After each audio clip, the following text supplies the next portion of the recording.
Welcome back. We were staying, of course, on top of that big story from just yesterday. President Joe Biden no longer seeking re-election. And now he wants Democrats to put all their support behind Vice President Kamala Harris for the top of the ticket. We have political analyst and professor at North Central College, Stephen Maynard Caliendo, here in the studio with us this morning. Yeah. Good morning. Good to see you. Good morning. Good to have you here. I know you were here with us last night, too. Right. So much to talk about. And one of the big questions we've been talking about all morning is what's the process like? So would Harris automatically be the pick at the DNC in Chicago next month, or could somebody really step up and challenge her? And how quickly could that happen? Well, it has to happen very quickly.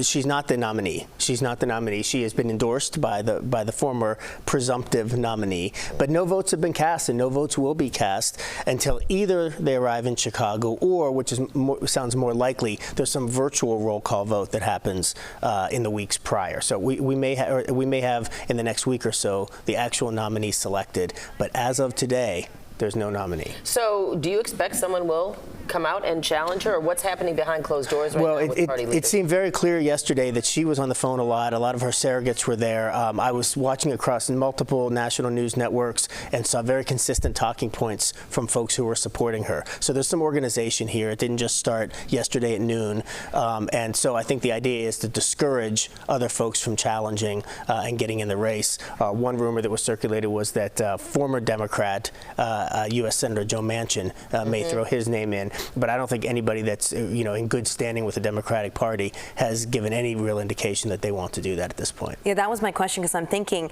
for someone to step up and challenge her while she has the endorsement of President Biden and already so many growing endorsements, is that viable that someone could actually beat her in this? Yeah, it's technically viable because no votes have been cast yet. But I think you're right to ask, Audrina, because I think if you think about the fact that it already looks like President Biden had been forced out, and now if we're saying she also got 14 million votes because she was on the ticket in the primaries, and even his endorsement now is getting forced out, I think that could cause some discord that the Democratic Party would like to avoid. Well, and like Lori Lightfoot said, who's one of our analysts right now for the upcoming DNC, she said, so what you're going to tell me you're basically going to skip over a black woman who's already on the ticket and the current VP. That's right. And that could be potentially, I think the suggestion is that would really anger a lot of voters. I think it would anger a lot of voters. And also there's financial consequences because she has access to all the money that the Biden-Harris campaign raised to this point. No other Democratic nominee would have access to those funds.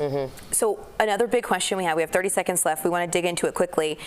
Who and what should she be looking for in a VP candidate, a potential running mate? Yeah, I mean, there's no question that it's probably going to be a man. It's probably going to be a white man, and it likely will be somebody either from the Midwest or maybe the South, right? So that doesn't limit it a lot, but it limits it a little bit. And so is that to balance the ticket, for lack of a better phrase? A little bit, although, we political scientists know that typically people don't vote for vice president. You don't always even get the state to be carried. It doesn't matter all that much. Donald Trump was probably going to win Indiana even without Pence. He's probably going to win Ohio even without Vance. And so it's not necessarily that, but it does preclude some of the larger conversations. Look, I would say, why not have two women on the ballot? There's no reason not to do that in the abstract.